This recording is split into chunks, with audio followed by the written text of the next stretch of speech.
السلام عليكم ورحمة الله وبركاته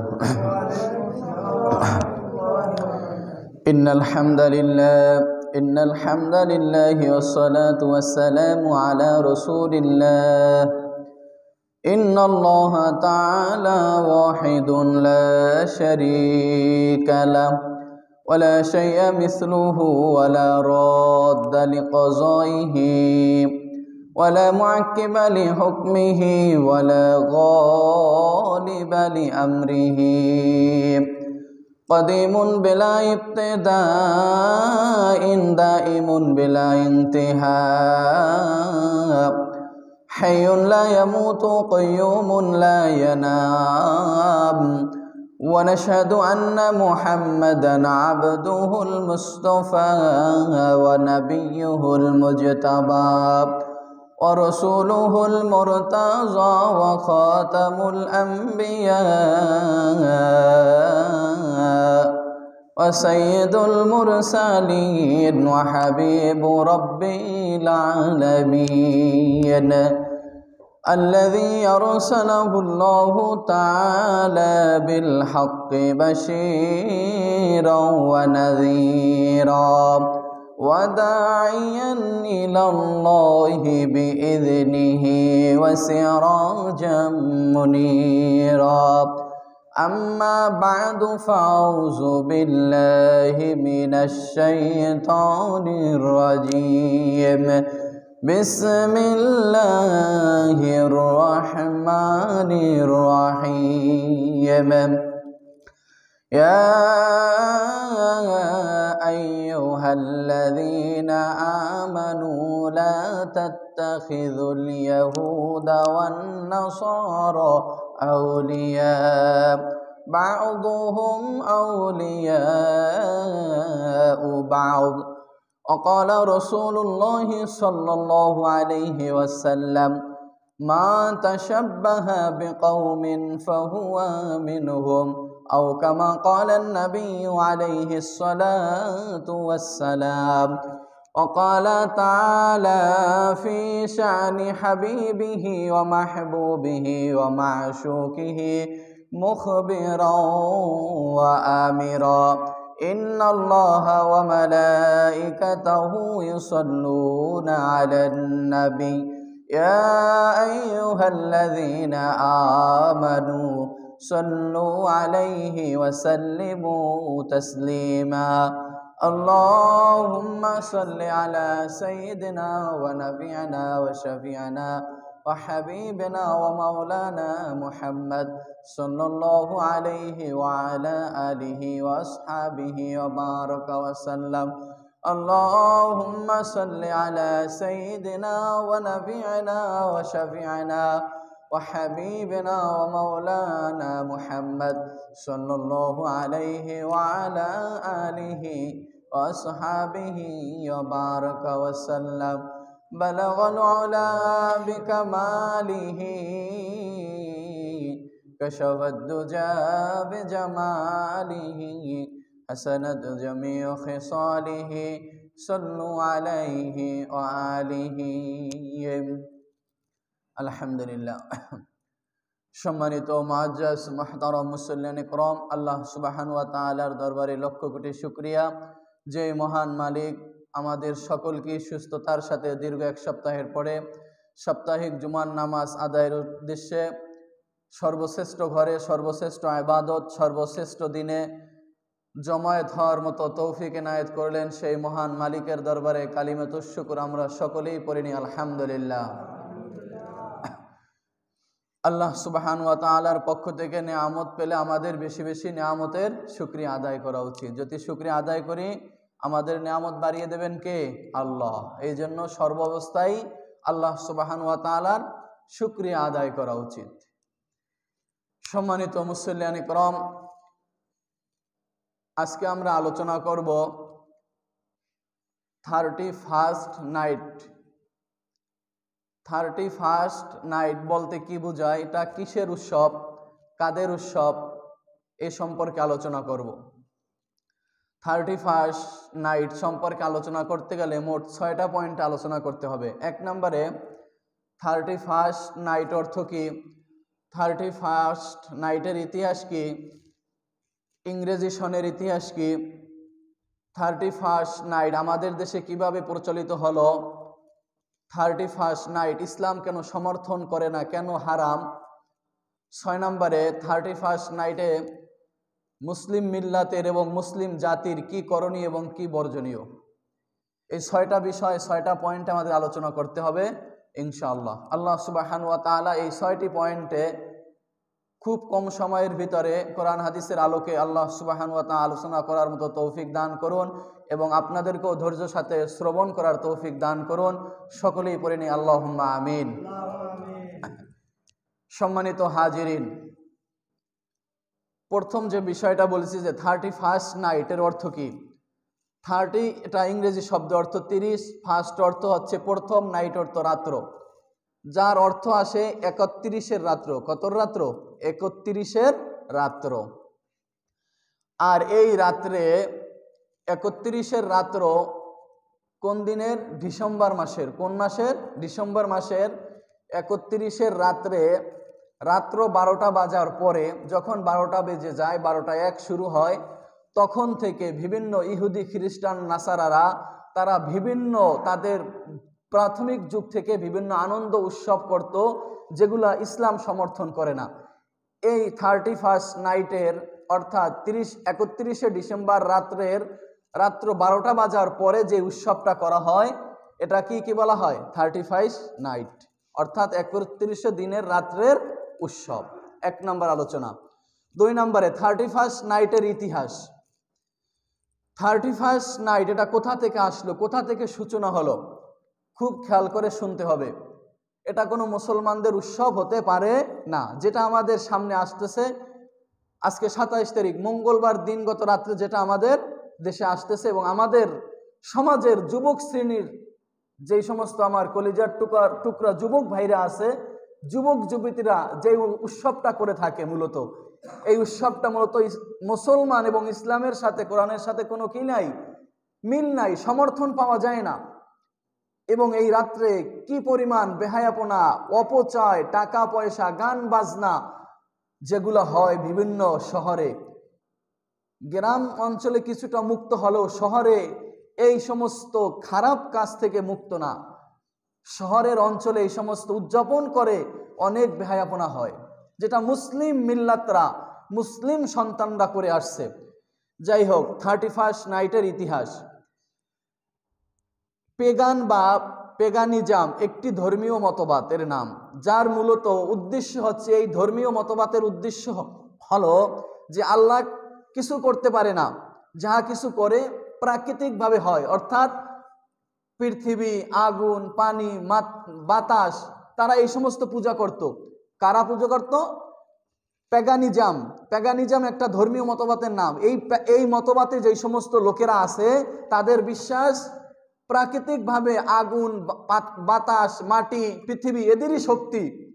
তারা এই প্রাকৃতির কি করত? পূজা করত। প্রাকৃতির কি করত? পূজা করত।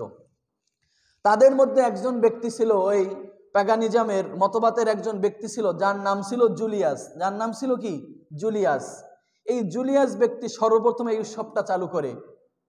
তিনি একটা দেবতার পূজা করত, যার নাম ছিল সিজার। তার নাম ছিল কি? সিজার। তিনি যে দেবতার পূজা করত, ওই দেবতার নামের সাথে তার নাম যুক্ত করে রাখেন জুলিয়াস সিজার। জুলিয়াস সিজার, এই সিজার নামক দেবতার সে পূজা করত। আর এই ব্যক্তি সর্বপ্রথম গ্রেগরিয়ান ক্যালেন্ডার চালু করেন। কোন ক্যালেন্ডার? গ্রেগরিয়ান ক্যালেন্ডার চালু করেন। সেই ক্যালেন্ডারের প্রথম দিনকে উৎসবের দিন হিসাবে সে সর্বপ্রথম কি করেন? পালন করেন। তার পরবর্তীতে ধারাক্রমে 1752 সালে ইংরেজরা 1 জানুয়ারি ইংরেজি নববর্ষ হিসাবে পালন করে ইংরেজরা। তার পরবর্তীতে এরপরে খ্রিস্টানরা 8ম শতাব্দীতে ইরানের এক বাদশা ছিল, যার নাম ছিল জামশেদ বাদশা। তিনিও বৎসরের প্রথম দিনকে উৎসব হিসাবে পালন করা এই রীতি চালু করেন। তিনি ফার্সিতে, এই ইংরেজি যে আমরা হ্যাপি নিউ ইয়ার বলি, বাংলায় বলছি নববর্ষ, ইংরেজিতে নিউ ইয়ার বলা হয়, যে তিনি যেহেতু ইরানের বাদশা ছিল, তিনি ইরান যেহেতু ফার্সি ভাষা এই জানুয়ারি মাসকে সে উৎসব হিসাবে তাকে নাম দেয় নওরোজ হিসাবে। কি হিসাবে? নওরোজ। নও অর্থ নূতন, রোজ অর্থ বৎসর। ফার্সিতে নওরোজ অর্থ কি? নতুন বৎসর। এই জামশিদ বাদশাহ ইরানে তিনি 8ম শতাব্দীতে তিনিও এই উৎসব পালন করেন, যার অর্থ জানায় মোট কথা যে বৎসরের প্রথম দিন এই পেগান বলেন, পেগান মতবাদের লোক যারা আছে তাদেরকে বলেন, অথবা এই মুশরিক যেই বাদশাহ ইরানের জামশেদ বাদশাহ, তারা যেহেতু বিভিন্ন পূজার আসক্ত ছিল, তারা পৃথিবীর পূজা করত, বাতাসের পূজা করত, মাটির পূজা করত, আগুনের পূজা করত। তাদের বিশ্বাস ছিল যে আমরা যদি বৎসরের প্রথম দিনকেও পূজা করি, উৎসব করি, আয়োজন করি, তাহলে এই প্রথম দিন উৎসব করার কারণে, পূজা করার কারণে আমরা সারা বছর কি থাকতে পারবো? ভালো থাকতে পারবো। সকলে বলেন নাউজুবিল্লাহ। এই কারণেই তারা এই প্রথমে এই পেগান মতবাদের যেই সমস্ত লোক ছিল তারা এবং ইংরেজরা 1752 সালে এবং এই ইরানের বাদশাহ জামশেদ তারা 8ম শতাব্দীতে এই সমস্ত উৎসবগুলা চালু করে প্রাথমিক পর্যায়ে। 2 নম্বর আলোচনা। 3 নম্বর আলোচনা, খ্রিস্টীয় ইংরেজি সনের ইতিহাস। ইংরেজি সনের যে এখন 2024 সাল চলতেছে, এটা কোথা থেকে আসলো? ইংরেজি সন মূলত খ্রিস্টানদের নবী যিশু খ্রিস্ট অর্থ হযরত ঈসা আলাইহিস সালামকে বলতে আমরা যাকে বুঝি, তারা তাকে বলে কি? যিশু খ্রিস্ট। এই ঈসা আলাইহিস সালামের জন্মর তারিখ স্মরণ করা রাখার জন্য তার জন্মদিনকে কেন্দ্র করে তারা একটা ক্যালেন্ডার বানায়। এই ক্যালেন্ডার কি এখন আমরা কি করি? ইংরেজি ক্যালেন্ডার হিসেবে কি করি? গ্রহণ করতেছি। খ্রিস্টানরা তাদের ধর্মীয় সংস্কৃতির অংশ মনে করে 31st নাইট, অর্থাৎ এই যে খ্রিস্টানরা যারা আছে, যারা যিশু খ্রিস্ট ঈসা আলাইহিস সালামকে নবী দাবি করে, তার জন্মদিনকে উৎসবের দিন হিসেবে, সাংস্কৃতিক হিসেবে যারা পালন করে, তারা 31st নাইটকেও তারা কি করে? পালন করে উৎসবের দিন হিসেবে। আর তাদের একটা গ্রন্থ আছে উইকিপিডিয়া। তারা যে 31st নাইটকে উৎসবের দিন হিসেবে, সাংস্কৃতিক দিন হিসাবে পালন করে, এটা আমরা জানতে পারি উইকিপিডিয়া থেকে। আর উইকিপিডিয়া হচ্ছে রোমান খ্রিস্টানদের যাদের তাদের যে সমস্ত সাংস্কৃতিক বিষয় লেখা আছে, তাদের এই উইকিপিডিয়ার ভিতরে লেখা আছে। সেই উইকিপিডিয়ার ভিতরে লেখা আছে জানুস দেবতার কথা। কার কথা? জানুস দেবতার কথা। এখন আমাদের জানতে হবে জানুস দেবতাটা কি। জানুস দেবতা হলো একটা মূর্তি। এই মূর্তির 2টা মাথা ছিল। কয়টা মাথা? 2টা মাথা বিশিষ্ট একটা মূর্তি। রোমান খ্রিস্টানরা তাকে ভাগ্য দেবতা মনে করত। কাকে? জানুস দেবতাকে। এই জানুস দেবতাকে, যার 2 মাথাওয়ালা মূর্তি, জানুস দেবতা, তাকে ভাগ্যর দেবতা তারা মনে করত। তারা কি করত? আর এই জানুস দেবতার থেকেই কিন্তু মূলত এই যে জানুয়ারি নামটা চলে আসছে। জানুস দেবতা থেকে কি আসছে? জানুয়ারি নাম। এই জানুস দেবতার 2 মাথা ছিল। প্রতি বছর যখন বৎসরের শেষ ডিসেম্বর মাসের 31শে ডিসেম্বর রাত্র হতো, তারা রাত্র হওয়ার সাথে সাথেই এই জানুস দেবতার পিছনের দিকে দাঁড়াইতো, পিছনের রাস্তার দিকে দাঁড়াইতো, পিছনের মুখের কাছে দাঁড়াইয়া তার কৃতজ্ঞতা প্রকাশ করত যে, হে জানুস দেবতা, তুমি আমাদেরকে এই 1 বছর অনেক ভালো কল্যাণ দান করেছো। তার কৃতজ্ঞতা প্রকাশ করত, তার গুণগান করত। 21শে ডিসেম্বর রাত্র হওয়ার সাথে সাথেই পিছনের রাস্তার দিকে গিয়ে, তার পিছনে গিয়ে জানুস দেবতার। অতঃপর যখন রাত্র 12টা বাজতো, 12টা 1 হওয়ার সাথে সাথেই তারা ওই জানুস দেবতার সামনের মুখের দিকে চলে আসতো, অর্থাৎ তার সামনের সাইডে চলে আসতো।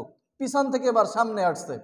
সামনে আইসা তাদের বিশ্বাস ছিল, ধারণা ছিল যে 1 বছর যে আমরা ভালো ছিলাম, এই জানুস দেবতার পিছনের মুখের কারণে ভালো ছিলাম, আগামী বছর যদি আমরা ভালো থাকতে চাই, তাহলে এই জানুস দেবতার সম্মুখে এসে তার কাছে আরজি পেশ করতে হবে, কাকুতি মিনতি করতে হবে, প্রার্থনা করতে হবে, তার কৃতজ্ঞতা প্রকাশ করতে হবে। তাহলেই কেবল আমরা সামনের বছর ভালো থাকতে পারবো। সকলে বলেন নাউজুবিল্লাহ। ইসলাম সম্পূর্ণটা, ইসলাম এবং কোরআনের সঙ্গে, হাদিসের সঙ্গে সম্পূর্ণ সাংঘর্ষিক একটা বিষয়। কারণ কোরআন এবং হাদিস থেকে আমরা যেটা জানতে পারি, তকদির এবং ভাগ্য এবং রিজিক এবং হায়াত মওয়াত সব কিছু লিপিবদ্ধ কার? আল্লাহ রাব্বুল আলামিন আমাদের তকদিরে লিপিবদ্ধ করে রেখেছে। কোনো জানুস দেবতা, কোনো মানুষ, কোনো বাদশা, কোনো ক্ষমতাশীল ব্যক্তির কাছে আমাদের ভাগ্য আল্লাহ লিপিবদ্ধ করার ক্ষমতা দেন নাই। সুতরাং মুসলমান এটা বিশ্বাস করতে পারে না। যাই হোক, তারা জানুস দেবতাকে এই 31শে ডিসেম্বর রাত্রে তারা পূজা করত জানুস দেবতা কেন্দ্রিক। এটা আমরা ইউটিউবে সার্চ দিয়ে দেখলেও দেখতে পারবেন যে জানুস দেবতা বলতে কি বোঝায়। হুজুরে যে বলল জানুস দেবতা, এটা জানুস দেবতা কি? কিন্তু বর্তমানে সময়ে এটা এই জানুস দেবতার পূজাকে বিবর্তন হতে হতে হতে পরিবর্তন হতে হতে এখন এটা হয়েছে কি 31st নাইট, যেটা আমাদের মুসলিম সন্তানরা, যুবক যুবতীরা এই রাত্রে, এই যে মঙ্গলবার রাত আসতেছে সামনে, দেখা যাবে বিভিন্ন সিটি শহরে, এই ঢাকা সহ রাজধানী শহরগুলোতে কত বেহায়াপনা চলতেছে, অথচ এটা মুসলিম মিল্লাত, মুসলিম সমাজ এটা জানে না। আপনারা যারা বিদ্যা বাবারা আছেন, আপনারা বুঝবেন না এই বিষয়গুলো। আজকের আলোচনা হচ্ছে যুবক ভাইদের জন্য, যুবক ভাইদের জন্য সাবধান করার জন্য বলে যাচ্ছি। এটা মূলত খ্রিস্টান এবং মুশরিকদের উৎসব ছিল, এটা পরিবর্তন হতে হতে 31st নাইট হয়ে যাচ্ছে। সুতরাং এই উৎসব কোনো মুসলমানের সন্তান পালন করতে পারে না। যাই হোক, 4 নম্বর আলোচনা, বাংলাদেশ সহ বিভিন্ন দেশে, মুসলিম কান্ট্রিতে, আমাদের এই উপমহাদেশে, ভারত, পাকিস্তান, শ্রীলঙ্কা, বাংলাদেশ, আমাদের এই উপমহাদেশে কিভাবে এই 31st নাইটটা উদযাপনের রাত হিসাবে আসলো। দেখেন, 192 বছর অর্থাৎ প্রায় 200 বছর পর্যন্ত ব্রিটিশ ইংরেজরা আমাদের এই ভারতবর্ষকে কি করছে? শাসন করে গেছে। কারা শাসন করছে? ইংরেজরা। এই ভারত সহ সমগ্র বিশ্বকে, ভারত সহ পুরো এশিয়া, এই মহাদেশকে, উপমহাদেশকে তারা শাসন করছে। আর ইংরেজরা কি করছে এই সময়? তারা লক্ষ লক্ষ আলেমকে হত্যা করেছে। ভারতের বিভিন্ন আলেমের লাশকে তারা গলায় রশি লাগাইয়া হত্যা করে গাছের সাথে ঝুলিয়ে রাখছে। এই ইংরেজ ব্রিটিশরা এত বড় নাস্তিক, এত বড় খারাপ, তারা কি করছে? স্পেনের কানাডায় লক্ষ লক্ষ মুসলমানদেরকে মসজিদের ভিতরে প্রবেশ করাইয়া, জাহাজের ভিতরে প্রবেশ করাইয়া, আগুন জ্বালাইয়া মুসলমানদেরকে হত্যা করছে। সকলে বলে নাউজুবিল্লাহ। তারা বলছে আপনারা মসজিদে ঢোকেন, জাহাজে ওঠেন, তাহলে নিরাপদ হবেন। মুসলমান বুঝতে পারে নাই তাদের কথা, তাদের ষড়যন্ত্র। মুসলমান যখন জাহাজে উঠেছে, মুসলমান যখন মসজিদের ভিতরে প্রবেশ করছে, এই ইংরেজ নামক এই ব্রিটেনরা তারা স্পেনের কানাডায় লক্ষ লক্ষ মুসলমানদেরকে কি করছে? পুড়িয়ে শহীদ করে দিয়েছে। শুধু তাই না, মধ্য আফ্রিকা থেকে এভাবে করেছে, আমাদের উপমহাদেশে এভাবে আলেমদেরকে হত্যা করেছে। হত্যা করার উদ্দেশ্য কি? তাদের কৃষ্টি কালচার, তাদের সাংস্কৃতিক মুসলমানদের ভিতরে প্রবেশ করাইয়ে দেওয়া। আর এটা করা সম্ভব ওই সময় যখন একটা সমাজে প্রকৃত আলেম যখন না থাকবে, ওই সমাজের ভিতরে শিরক, বিদআত, যত প্রকার খারাপ কাজ আছে ওই সমাজে ঢুকে যাবে। যদি কোনো সমাজে প্রকৃত আলেম থাকে, মসজিদ থাকে, মাদ্রাসা থাকে, খতিব সাহেব যদি সঠিক কথা বলে, খতিব সাহেব যদি কোনো বেদাত গ্রুপের লোক না হয়, আহলে হক উলামা একরাম হয়, আহলে সুন্নাত ওয়াল জামাতের লোক হয়, তাহলে ওই সমাজে, ওই এলাকায় কোনো বেদাত থাকতে পারে না। তারা চিন্তা করলো আগে আলেমকে হত্যা করতে হবে, তাহলেই আমাদের সাংস্কৃতিক, আমাদের কৃষ্টি কালচার এই ভারত উপমহাদেশের ভিতরেও কি করা যাবে? প্রবেশ করা দেওয়া যাবে।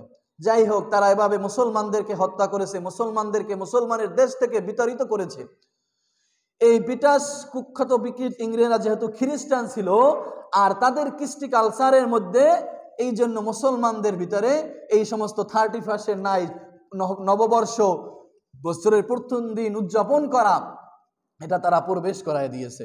আর এই 31st নাইটের যখন কোনো মুসলমানের সন্তানরা এটা পালন করবে, তখন মূল আকীদা হচ্ছে, তাদের উদ্দেশ্য হচ্ছে কি, আগেই বলেছি যে তারা মনে করত 31st নাইট যারা পালন করে, প্রথম যারা উৎসব পালন শুরু করছে, এই যে পেগান এবং জামশেদ, ইরানের বাদশা, তাদের মূলত থিওরি ছিল যে আল্লাহ কিছু করতে পারে না, যা কিছু হইতেছে প্রাকৃতিকভাবে হইতেছে। তারা আগুনের, বাতাসের, মাটির পূজা করত। এই জন্য তারা এই প্রথম দিবসকে কি করত? পূজা করত। তাই এখন যদি কোনো মুসলমানের সন্তানরা এই প্রথম দিনকে 31st নাইট হিসেবে পূজা করে পালন করে, তাহলে কেমন যেন আমাদের এই সন্তানরাও এই আল্লাহর সাথে সরাসরি শিরক করা হলো। কারণ আল্লাহ কিছু করতে পারে না, স্রষ্টা কিছু করতে পারে না, যা কিছু হইতেছে প্রাকৃতিকভাবে হইতেছে। সকলে বলেন নাউজুবিল্লাহ। সুতরাং আমাদের সন্তানদেরকে বুঝাতে হবে, জানাতে হবে, যুবক শ্রেণী ভাইদেরকে জানতে হবে, বুঝতে হবে যেটা কোথা থেকে আসলো, ইতিহাস জানতে হবে, ইতিহাস পড়তে হবে, ইতিহাস থেকে আমাদের শিক্ষা নিতে হবে। ইতিহাস ভুলে গেলে চলবে না, ইতিহাস জানা খুব জরুরি। ইসলামিক ইতিহাস বলেন, কাফের মুশরিকদের খ্রিস্টানদের ইতিহাস, তারা কোথা থেকে খ্রিস্টান ধর্ম আসলো, কোথা থেকে হিন্দু ধর্ম আসলো, কোথা থেকে ইহুদি খ্রিস্টানরা আসলো, তাদের উত্থান কোথায়, পতন কোথায়, মুসলমানদের উত্থান কোথায়, পতন কোথায়, মুসলমানদের খেলাফত কোথায় শুরু হলো, কোথায় শেষ হলো, কি কারণে শেষ হলো। সুতরাং প্রত্যেকটা যুবকদের ইতিহাস সম্পর্কে পর্যাপ্ত পরিমাণ জ্ঞান থাকা চাই। ইতিহাস সম্পর্কে জ্ঞান না থাকলে, আমাদের পিছনের পূর্বপুরুষদের ইতিহাস আমরা না জানলে আমাদের সব সময় বেইজ্জতি, অপদস্থ, অপমানিত, লাঞ্ছিত হতে হবে। কথা বলেন ঠিক কিনা? এই জন্য আমাদের ইতিহাস জানা চাই, ইতিহাস জানা চাই। মোবাইল তো আমরা ইউটিউব দেখি, ফেসবুক দেখি, মোবাইল দেখি, ইউটিউবে আমরা খারাপ কিছু না দেখে আমরা ইতিহাস জানি, ইসলামিক ইতিহাসগুলো পড়ি, জানি, শুনি, শিখি, তাহলে আমাদের অনেক ফায়দা হবে। যাই হোক, তারা মূলত এই যারা 31st নাইট পালন করে, তাদের উদ্দেশ্য হচ্ছে কি, শেষটা কিছুই করতে পারে না, যা কিছু করতেছে কেরা করতেছে, এই জানুস দেবতা করতেছে, প্রাকৃতিকভাবে হইতেছে। গেল 4 নম্বর বিষয় আলোচনা। 5 নম্বর বিষয় আলোচনা, মুসলমানগণ কেন তা পালন করবে না, 31st নাইট কেন তা হারাম। দেখেন, এ সম্পর্কে আল্লাহ সুবহানাহু ওয়া তাআলা বলেছেন, ইয়া আইয়ুহাল্লাযীনা আমানু লা তাত্তাখিযুল ইয়াহুদা ওয়ান নাসারা আউলিয়া বা'দুহুম আউলিয়াউ বা'দ। আল্লাহ রাব্বুল আলামিন বলেন, ইয়া আইয়ুহাল্লাযীনা আমানু, হে ঈমানদারগণ, লা তাত্তাখিযুল ইয়াহুদা ওয়ান নাসারা, ইহুদি এবং নাসারা যারা আছে, খ্রিস্টান যারা আছে, তাত্তাখিযু, তোমরা তাদেরকে গ্রহণ করিও না, ধরিও না, আউলিয়া মানে বন্ধু স্বরূপ। ইহুদি এবং খ্রিস্টান যারা আছে তাদেরকে তোমরা, হে মুসলমান সন্তানরা, তাদেরকে তোমরা গ্রহণ করিও না বন্ধু স্বরূপ। কি স্বরূপ? বন্ধু স্বরূপ। তাদেরকে তোমরা বন্ধু বানাইও না, তাদেরকে তোমরা বন্ধু মনে করিও না। বা'দুহুম আউলিয়াউ বা'দ, কেননা ইহুদি এবং খ্রিস্টানরা তারা পরস্পরে বন্ধু।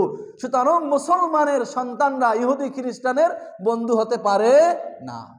কারণ কি? তারা নিজেরা বন্ধু। ইহুদি খ্রিস্টানরা তাদের উৎসবের সাথে, তাদের কৃষ্টি কালচারের সাথে, তাদের সাংস্কৃতিক সাথে, তাদের চলাফেরার সাথে তাদের মিল আছে। মুসলমানদের সাথে তাদের মিল থাকতে পারে না। মুসলমানদের সংবিধান হচ্ছে কোরআন এবং হাদিস। কোরআন এবং হাদিসে যেটা বলে সেটা, তাদের যে ধর্মগ্রন্থ আছে তাদেরকে সেটা তা বলে না। কারণ তাদের ধর্মগ্রন্থ তারা কি করেছে? বিকৃত করে ফেলছে। তারা নিজেদের মন গড়াভাবে তাদের ধর্মগ্রন্থ বানাইয়ে নিয়েছে। এই জন্য তারা পর্দা করে না, হালাল মানে না, তারা কোনো হারাম বস্তু পরিধান করে, এই বক্ষণ করে, এই সমস্ত হারাম জিনিসের সাথে তারা সর্বদা থাকে। আর মুসলমান কখনো হারাম জিনিসকে বক্ষণ করতে পারে না, বেপরদায় চলতে পারে না। তাদের যে কৃষ্টি কালচার রয়েছে, তাদের কৃষ্টি কালচার গ্রহণ করতে পারে না। দেখেন হাদিসে কি বলেছেন, বিধর্মীদের উৎসব পালন করলে, বিধর্মীরা যে উৎসব পালন করে এটা যদি মুসলমানরাও পালন করে, তাহলে মুসলমানদের উপর কি হবে? আল্লাহর গজব নাজিল হবে। আন ওমর রাদিয়াল্লাহু তাআলা আনহু قال قال رسول الله صلى الله عليه وسلم لا تدخلوا على المشركين في كنائسهم يوم عيدهم فإن السخطة تنزل عليهم। আল্লাহ রাসূল সাল্লাল্লাহু আলাইহি ওয়াসাল্লাম বলেন, হে ঈমানদার মুসলমানগণ, লা তাদখুলু আলাল মুশরিকিন, তোমরা মুশরিকদের ভিতরে প্রবেশ করো না, ফি কানাইজিহিম, অর্থাৎ তাদের গির্জায়, মন্দিরে যেও না, গির্জায় যেও না, ইয়াউমা ঈদিহিম, তাদের উৎসবের দিন, তাদের পূজার দিন, তাদের উৎসবের দিন, তাদের বড়দিনের দিন, তাদের উৎসবের দিন, তাদের দুর্গা পূজা, বিভিন্ন পূজার দিন, কালী পূজার দিন, লক্ষ্মী পূজার দিন, তোমরা তাদের উপাসনায় প্রবেশ করিও না। ফাইন্না সাখতাতা তানজিলু আলাইহিম, কেননা যখন এই সমস্ত উৎসব হয় ওই স্থানের ভিতরে আল্লাহর গজব নাজিল হয়। সকলে বলেন নাউজুবিল্লাহ। অথচ মুসলমান সন্তানরা কোথায় যায়? বড়দিনে যায়, খ্রিস্টানের, হিন্দুদের বিভিন্ন পূজায় যায়, কিন্তু তারা আমাদের উৎসবে আসে না। হিন্দুর একদিন আইসা আমাদের ঈদগায় নামাজ পড়ুক, পড়ে তো না, কিন্তু আমরা যাই দেখতে তারা কি করে। অথচ আল্লাহ বলছেন কি, নবী কি বলেছেন, যে তোমরা যাইও না, লা তাদখুলু, প্রবেশ করিও না। সরাসরি আল্লাহর নবী নিষেধ করেছেন। আলাল মুশরিকিনা ফি কানাইজিহিম ইয়াউমা ঈদিহিম, তাদের উৎসবের দিন তাদের গির্জায় তোমরা যাইও না। দেখেন, বিধর্মীদের সাথে সাদৃশ্য রাখা বৈধ নয়। আল্লাহ রসুল বলেছেন, ক্বালা রাসূলুল্লাহ সাল্লাল্লাহু আলাইহি ওয়াসাল্লাম, মান তাশাব্বাহা বিকাউমিন ফাহুয়া মিনহুম, যে যার সাথে সাদৃশ্য রাখলো সে যেন তার মতোই হয়ে গেল। অর্থাৎ আপনি আমি মুসলমানের সন্তান হয়ে যদি তাদের সাথে সাদৃশ্যতা অবলম্বন করি, তাদের পোশাক পরিধান করি, তাদের উৎসবে আমরা আমেজ ফুর্তি করি, তাহলে তাদের সাথে আমাদের সাথে পার্থক্য কি হলো? আল্লাহ রসুল বলছেন, তাদের সাদৃশ্য তোমরা অবলম্বন করিও না, তাদের বিরোধিতা করো।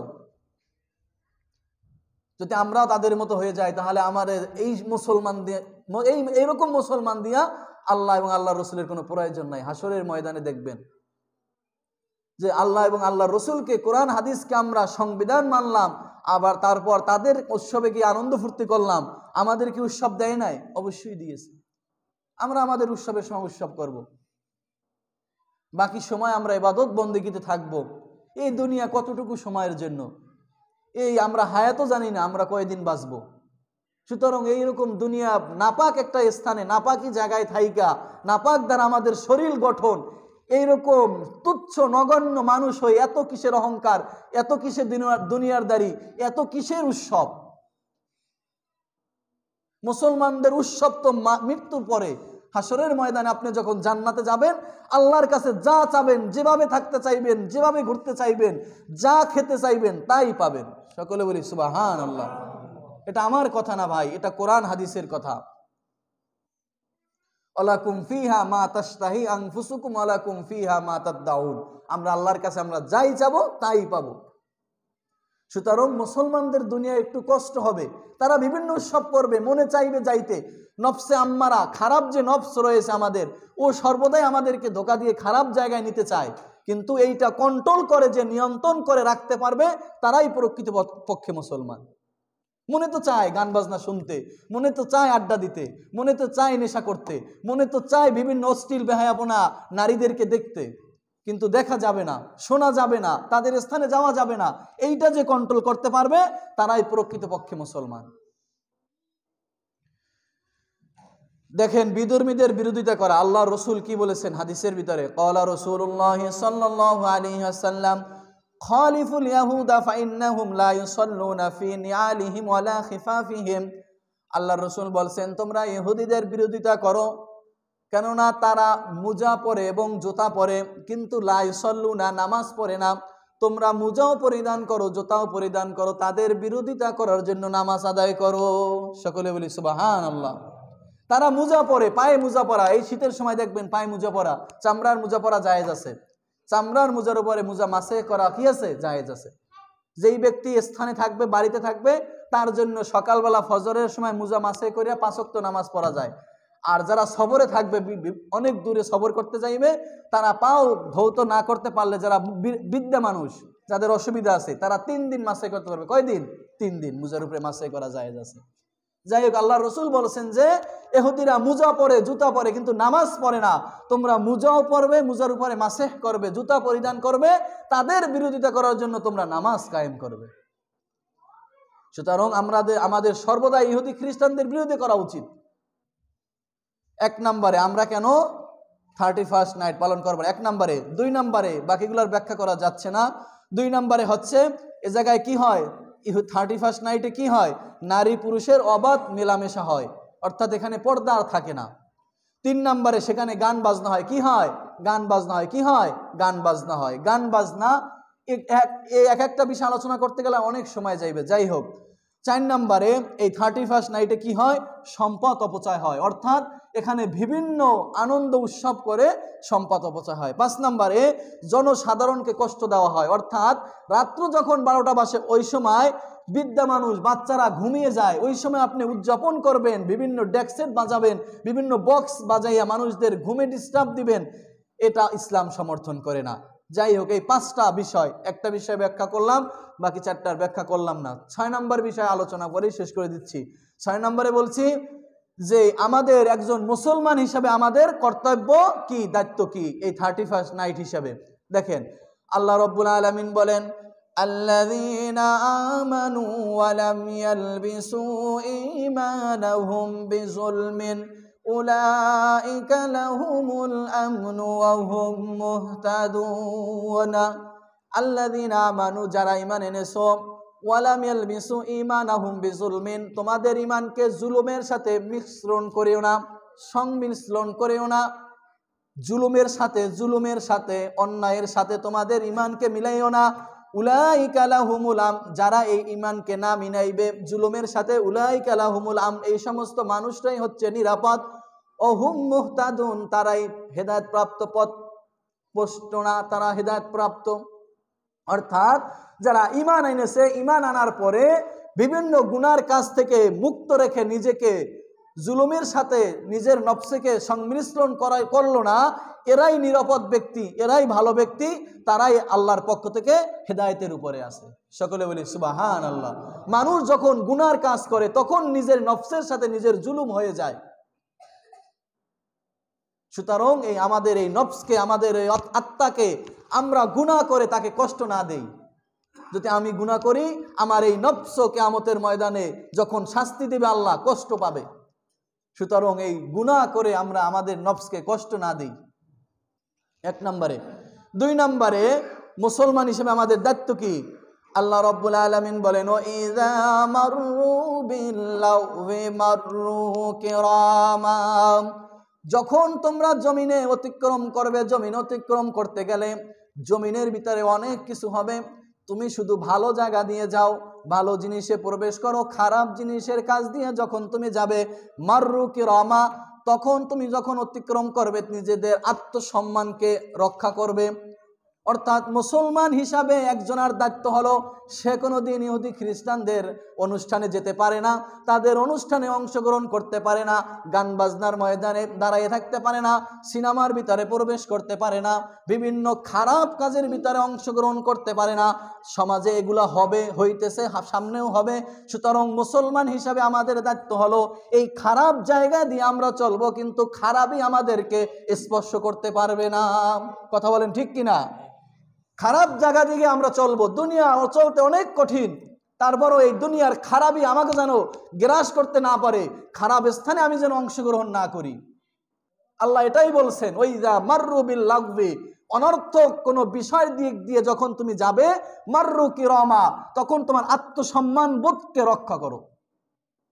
আপনি হুজুর হয়ে, একজন মুসলমান হয়ে দাঁড়িয়ে নিয়ে আপনি যদি একটা গানের ময়দানে দাঁড়িয়ে গান দেখেন, সিনেমা দেখেন, বিড়ি খান, সিগারেট খান, এটা ইসলাম চায় না। এটা আপনি মুসলমান হিসেবে আপনার কাছ থেকে এটা কি চায় না? আল্লাহ চায় না। সুতরাং এই খারাপ কাজগুলা মুসলমান করতে পারে না। 31st নাইট হিসাবে একজন মুসলমানদের প্রতিজ্ঞা থাকবে, ভবিষ্যতে আমরা ভালো কাজ করব। পিছনের 1 বছর আমি কতটুকু ভালো কাজ করতে পারছি এটা আমি জানি না, আগামী বছর আমি ভালো কাজ করব, এটা একজন মুসলমানদের প্রতিজ্ঞাবদ্ধ হওয়া উচিত। দেখেন আল্লাহ রসুল বলেন, ক্বালা রাসূলুল্লাহ সাল্লাল্লাহু আলাইহি ওয়াসাল্লাম, আল কাইসু মান দানা নাফসাহু ওয়া আমিলা লিমা বাদাল মাউত ওয়াল আজিজু মান আত্তাবা নাফসাহু হাওয়াহা ওয়া তামান্না আলাল্লাহ। আল্লাহ রসুল বলেন, বিচক্ষণ মানুষ হলো তারা, আল কাইস আরবি শব্দ, আল কাইস অর্থ বুদ্ধিমান, সচেতন নাগরিক তো তারাই, মানদানা নাফসাহু, যিনি তার নফসকে সর্বদাই ভালো কাজের ভিতরে লিপ্ত রাখে, নিজেকে নিয়ে সে চিন্তা ফিকির করে, ও আমিল আলিমা বাদাল মাউত, সে মৃত্যুর পরে তার আমল নামা ভারী করার জন্য সে সর্বদাই ভালো কাজ করে যায়, সে হচ্ছে বুদ্ধিমান ব্যক্তি। যে নিজের নফস নিয়ে চিন্তা করে যে আমি মারা যাওয়ার পরে আমার কি হবে, আমি জান্নাতে যাব না জাহান্নাম যাব, এই চিন্তা করে সে সর্বদা ভালো কাজ করে। আল ওয়াল আজিজু নির্বোধ, বোকা, বেকুব, আহাম্মক হচ্ছে ওই সমস্ত মানুষ মানিত্তাবা নাফসাহু হাওয়াহা, যে নিজের নফসের নিজের কুপ্রবৃত্তির অনুসরণ করে। নফসে চাচ্ছে গান শুনতে গান শুনে, নফসে চাইছে গাজামত খাইতে গাজামত খায়, নফসে চাইছে বেহায়াপনা করতে সে বেহায়াপনা করে, নফস চাচ্ছে বিভিন্ন অশ্লীল বেহায়াপনা বিধর্মীদের অনুষ্ঠানে যেতে, সে নফসের মন চাহি জিন্দিগি সে করতেছে, মনে যেটা চায় সেটাই করতেছে, কোরআন হাদিসের লাগাম তার নাই, মনে যেটা চাচ্ছে সেটাই সে করতেছে। ওয়াতামান্না আলাল্লাহ, এবং সে আশা করতেছে আমি যতই খারাপ কাজ করি কেন আমি তো একজন মুসলমান, আল্লাহ আমাকে মাফ করে দিবে। সে এটা ওয়াতামান্না নিষেক, সে বেহুদায় আল্লাহর কাছে এটা আশা ভরসা করতেছে। সকলে বলেন নাউজুবিল্লাহ। যারা ভালো মানুষ ভালো কাজ করার পরে আল্লাহর আশা করে, আর যারা খারাপ মানুষ খারাপ কাজ করে আল্লাহর উপরে আশা করে। এটা কোশ্চিনকালেও সম্ভব না। আপনি খারাপ কাজ করেই যাবেন আর আশা করবেন যে আমি কালিমা পড়েছি, আমি মুসলমান, আল্লাহ আমাকে নাজাত দিয়ে দেবে, এটা সম্ভব না। গুনার কাজ হতে পারে, হওয়ার পরে আপনি আল্লাহর কাছে তওবা করবেন, মাপ চাবেন, ওই গুনার কাছে আর কোশ্চিনকালেও যাবেন না, তাহলে হবে আপনি খাঁটি মুমিন। আপনি একটার পর একটা গুনাহ করতেই আছেন আর বলছেন আমি মুসলমানের ঘরে হয়ে গিয়েছি, আমি তো জান্নাতি। সম্ভব না এটা। একটা হাদিস বলে শেষ করে দিচ্ছি, নিজের আমল নামার হিসাব নিজেই করে নেওয়া উচিত। আল্লাহর রাসূল বলেছেন, ক্বালা রাসূলুল্লাহ সাল্লাল্লাহু আলাইহি ওয়াসাল্লাম, হাসিবু ক্বাবলা আন তুহাসাবু ওয়া তাযায়্যানু লিল আরজিল আকবারি ওয়া ইন্নামা ইয়াখিফুল হিসাবু ইয়াউমাল কিয়ামাতি আলা মান হাসাবা নাফসাহু ফিদ দুনিয়া। আল্লাহর রাসূল বলেছেন, ওমর রাদিয়াল্লাহু থেকে বর্ণিত হাদিস, হাসিবু ক্বাবলা আন তুহাসাবু, তুমি তোমার হিসাব নিজের হিসাব নিজেই করে নাও, যে তুমি দৈনিক খারাপ কাজ কয়টা করতেছো, ভালো কাজ কয়টা করতেছো। হাসিবু ক্বাবলা আন তুহাসাবু। আমরা এটা হিসাব করতে পারি রাত্রিবেলা ঘুমানোর সময়, যে আমি আজকে 5 ওয়াক্ত নামাজ ঠিকমতো পড়লাম কিনা, মানুষের সাথে জুলুম করলাম কিনা, কয় টাকা দান সদকা করলাম, না মানুষের প্রতি জুলুম করলাম, না অন্যায় করলাম। এটা যদি আমরা দৈনিক হিসাব করি, আল্লাহর রাসূল বলেছেন হাসিবু ক্বাবলা আন তুহাসিবু, আল্লাহর কাছে হিসাব দেওয়ার আগে নিজের হিসাবটা নিজে করে নাও দুনিয়াতে থাকতে। ওয়া তাযায়্যানু লিল আরজিল আকবারি, এবং নিজেকে সুসজ্জিত করে নাও লিল আরজিল আকবারি, হাসরের ময়দানে তোমাকে আল্লাহর কাছে পেশ করা হবে, তার আগে নিজেকে নিজের আমল দিয়া সুন্দর করে নাও। আমরা কয়জনে আমল দ্বারা নিজের জিন্দেগি সুন্দর করতে পারছি? আমরাও পারছি না, আমরা যারা বলতেছি, আর আম পাবলিক যারা আছে তারাও তো করতেছে না। আল্লাহ রাসূল কি বলছেন, যে আমল দ্বারা তোমার জিন্দেগিকে, তোমার এই যতটুকু হায়াত পাও এই হায়াতকে আমল দ্বারা সুসজ্জিত করে নাও। কার আগে? লিল আরজিল আকবারি, আল্লাহর কাছে তোমার আমল নামা পেশ করা হবে তার আগে। তারপর কি বলছে, ওয়াইন্নামা ইয়াখিফুল হিসাবু ইয়াউমাল কিয়ামা, নিশ্চয়ই ওই সমস্ত ব্যক্তিদের হিসাব আল্লাহ রাব্বুল আলামিন সহজ করবে, আলা মান হাসাবা নাফসাহু ফিদ দুনিয়া, যেই ব্যক্তি দুনিয়াতে থাকতেই তার হিসাব করে নিল। সকলে বলি সুবহানাল্লাহ। দুনিয়াতে থাকতেই যারা হিসাব করে নেয় যে আমি দৈনিক কয়টা ভালো কাজ করলাম, কয়টা খারাপ কাজ করলাম, সাপ্তাহিক হিসাব, মাসিক হিসাব, বাৎসরিক হিসাব, যে এই বছরে আমি কতটা খারাপ কাজ করলাম, কয়টা ভালো কাজ করলাম, এইরকম যারা হিসাব করবে, এইরকম যারা চিন্তা চেতনা নিয়ে দুনিয়াতে বসবাস করবে, আল্লাহর রাসূল বলছেন ওই সমস্ত ব্যক্তিরা চিন্তা করার কারণে তার ভিতরে একটা আফসোস হবে, যদি গুনার কাজ বেশি হয় তখন সে ভালো কাজ বাড়াই দিবে, আর যদি ভালো কাজ করে ভালো কাজের প্রতি আরো উৎসাহ বেড়ে যাবে। সুতরাং এই সমস্ত ব্যক্তির হিসাব আল্লাহ কিয়ামতের ময়দানে সহজ করে দিবে। সকলে বলি সুবহানাল্লাহ। যাই হোক, আলোচনার দীর্ঘ করব না, যতটুকু আলোচনা করেছি যে 31st নাইট এটা মুসলমানদের উৎসব না, এটা ইহুদি খ্রিস্টানদের কৃষ্টি কালচার। তাদের বিশ্বাস ছিল বিভিন্ন দেবতারা, বিভিন্ন প্রকৃতিরা, জানুস দেবতা এবং বিভিন্ন আকাশ বাতাস মাটি পানি তাদেরকে ভাগ্য পরিবর্তন করে। এটা পরিবর্তন হতে হতে হতে হতে 31st নাইট হয়ে আসছে এখন এই জমানায়। সুতরাং এটা মুসলমানদের ইতিহাস না, মুসলমানদের কৃষ্টি কালচার না, মুসলমানদের সাংস্কৃতিক না। আমাদের সংস্কৃতি হলো 1 বছর পিছনে গেছে কতটা আমল করলাম, সামনের 1 বছর আমরা কতটা ভালো কাজ করতে পারবো, এই প্রতিজ্ঞা থাকা। আল্লাহ সুবহানাহু ওয়া তাআলা আমাদের সকলকে বুঝে শুনে আমল করার মতো তৌফিক দান করুন। আমিন। আখির দাওয়ানা আলহামদুলিল্লাহি রাব্বিল আলামিন।